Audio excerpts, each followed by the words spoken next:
vamos falar sobre os acessos à região da pineal e a região da cisterna quadrigêmea.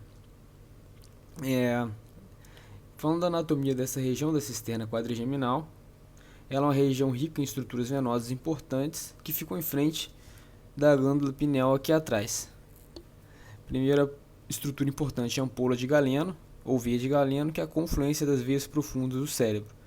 Nela a gente vai chegar à veia da fissura cerebelo-mesencefálica, a veia de Rosenthal, a veia occipital interna e a veia cerebral interna. Dessas, a que a gente pode seccionar para ajudar a gente a trabalhar é a veia da fissura cerebelo-mesencefálica. A gente tem que seccionar ela o mais distal possível. Tirando essa veia que pode ser seccionada, o resto delas a gente tem que trabalhar no meio das veias mesmo.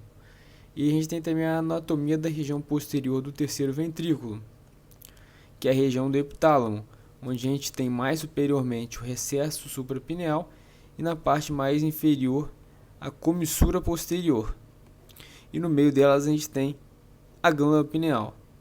E a gente tem uma relação também dessa região do epitálamo com o esplênio do corpo caloso, que em alguns acessos ele pode ser seccionado. E os acessos que a gente tem como opção, a gente tem o acesso infratentorial e supracerebelar, que é o acesso de Krause. Tem o acesso supratentorial, que passa, que a gente tem o occipital transtentorial e tem o interhemisférico transcaloso. E quando que a gente escolhe cada um? Primeiro a gente tem que estudar relações dessas estruturas venosas que a gente falou, qual que é mais amigável, e estudar também a angulação do tentório. De forma mais geral, uma região que é mais centrada na região da pineal, mais certinha, a gente tem a preferência de usar o acesso infratentorial supracerebelar, como mostrado aqui na figura 1. Quando a lesão é um tumor que acomete e que destrói o corpo caloso, a gente usa a via interhemisférica e transcalosa.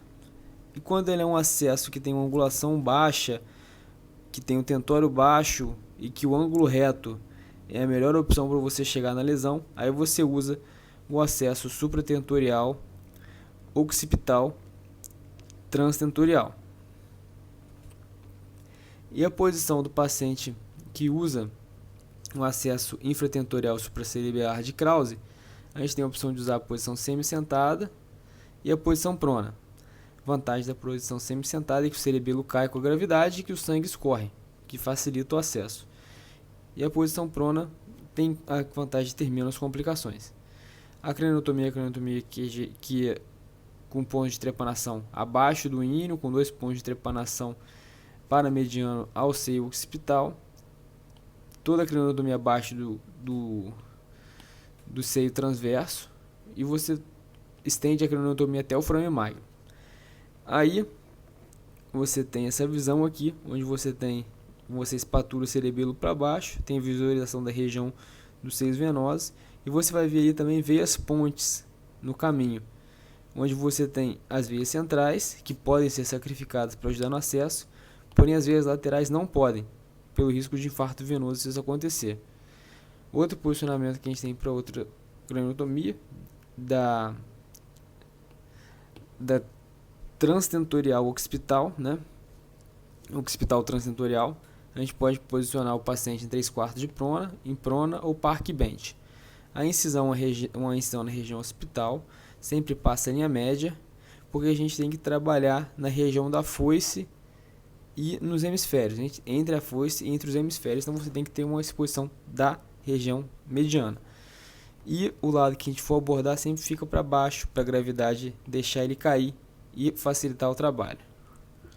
A visão que a gente vai ter vai ser essa esquematizada aqui, onde a gente vê foice, tentório e o lobo occipital. A gente faz aqui a secção do tentório, transtentorial, passando ali entre a foice e o lobo occipital.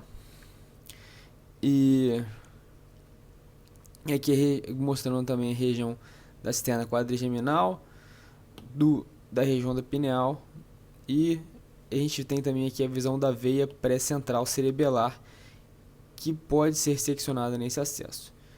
E tem também um acesso interhemisférico transcaloso, onde você faz a craniotomia através da região parietal, sempre tem que passar da linha média.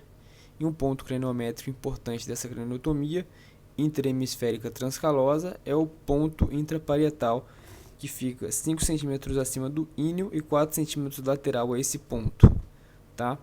A craniotomia deve abranger o ponto intraparietal e também tem que passar da linha média, dando a visão pra gente boa do seio sagital superior, da foice e da fissura interhemisférica.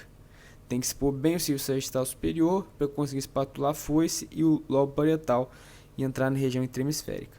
A região a ser abordada tem que ficar virada para baixo para a gravidade ajudar, e você tem que sempre trabalhar entre essas veias que vão em direção ao seio sagital superior. Não pode cortá-las pelo risco de infarto venoso.